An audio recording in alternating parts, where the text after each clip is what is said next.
What's up, y'all? I'm Deeg, and today we're going to dive into the Ohio State NFL production since 2000. That is, how Ohio State players have produced statistically since entering the NFL. Per my metrics, here's how their aggregate production ranks per position group. First in defensive backs, first in wide receivers, fourth in defensive line, sixth in linebackers, 10th in running backs, 43rd in tight ends, 53rd in quarterbacks, and while I don't have a comprehensive offensive line ranking, I will hit on some of the OSU highlights for this position as well. Let's dive in. Ohio State this century has been in a relentless battle with LSU for both DBU and wide receiver U claims. And in this time period, Ohio State has taken the lead on both fronts. So let's start off by diving into the Buckeye air defense. Ohio State DBs lead every aggregate NFL stat category imaginable from 2000 to now. They are first in interceptions, passes defended, forced fumbles, tackles, TFLs, pick sixes, games started, you name it. This production comes behind players like Nate Clements, Antoine Winfield, Will Allen, Malcolm Jenkins, Chris Gamble, Sean Springs, and more recently, Marshawn Lattimore, Denzel Ward, Bradley Roby, Von Bell, Eli Apple, etc., etc., etc. Per my numbers, the list is made up of over 40 DBs who have produced in the NFL this century. Some schools have outproduced OSU in the past 10 years, like LSU and Bama. Others had their run in the early 2000s, like FSU and Miami, but no one was as consistent in DB production as Ohio State for the past 24 years. Most schools have had their peaks and valleys in production, but the impressive thing with OSU is the consistency throughout the decades. And guess what?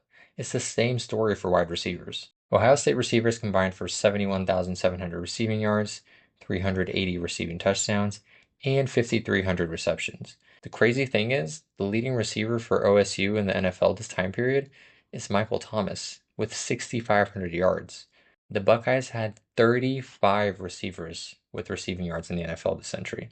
Again, going back to the consistent production and not just a few players carrying the load. Per my numbers, OSU actually leads the receiving stats for NFL all time. For a more specific deep dive on the wide receiver U landscape, I have a wide receiver U video on my page and you guys can check that out. But for now, let's continue on the wide receiver production this century, because it gets better. Ohio State is peaking at the right time. The Buckeyes are one of two programs with 5,000 receiving yards in each of the last two NFL seasons.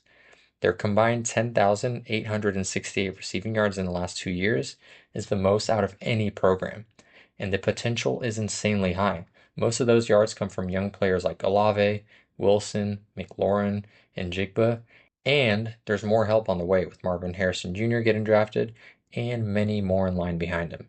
The Buckeye aerial attack won't stop anytime soon. If you're enjoying the video so far, please consider subscribing and supporting the channel, but let's keep moving along. Moving on to the defensive line, where Ohio State has slowly inserted itself into the DLU conversation. In aggregate, OSU D linemen have combined for 450.5 sacks, 719 tackles for loss, 4,500 tackles, 74 forced fumbles, and 239 passes defended. In the past decade, Ohio State has been the second best producer of D-line talent overall, only trailing Mississippi State. In that time period, Ohio State D linemen lead the NFL in sacks, TFLs, and tackles. This is thanks to stars like Cameron Hayward, Nick Bosa, Joey Bosa, Sam Hubbard, Chase Young, and many more. Next up is the linebackers, who combined for 68 forced fumbles, 61 interceptions, 206.5 sacks, 6,200 tackles, and 439 tackles for loss. This is one of the few positions where the production for OSU has actually been declining. Their stats are carried by veterans like Mike Vrabel, AJ Hawk, James Laurinaitis, Nail Diggs, Ryan Shazier, and more. Can the Buckeyes get back to producing elite linebackers? I guess time will tell. When it comes to the ground attack, Ohio State running backs have combined for 27,400 rushing yards and 210 rushing touchdowns. About 75% of that production can be attributed to three players: Ezekiel Elliott, Eddie George, and Carlos Hyde. While not many schools can claim three players of this caliber, this feels like a position where Ohio State could produce more at. So here's to hoping J.K. Dobbins can stay healthy and show how elite he really is. Everyone knows OSU has struggled to produce great NFL QBs this century, but it really does feel like we're finally getting past that stigma. Justin Fields has now seen 2 solid years as a starter, and CJ Stroud has quickly put himself in the conversation for one of the best QBs in the league. I have no doubt in my mind this is a position where OSU's production will be climbing very fast soon. And lastly, let's hit on some of the Ohio State offensive line talent in the NFL this century. You have Hall of Famer and All-Pro Orlando Pace, All-Pro and Pro Bowler Nick Mangold, Pro Bowlers LaCharles Bentley and Jonah Jackson, as well as many longtime starters, first-round picks throughout the years, etc.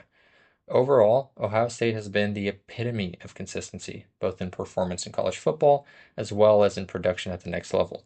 With a potentially massive draft class on the way this next year, and the way Ryan Day and company have been recruiting, I have no doubt that this production will continue. But what do you think? Which positions will Ohio State be dominant in the next 10 years? Let me know in the comments below. Hope you guys enjoyed the video, and as always, catch you in the next one.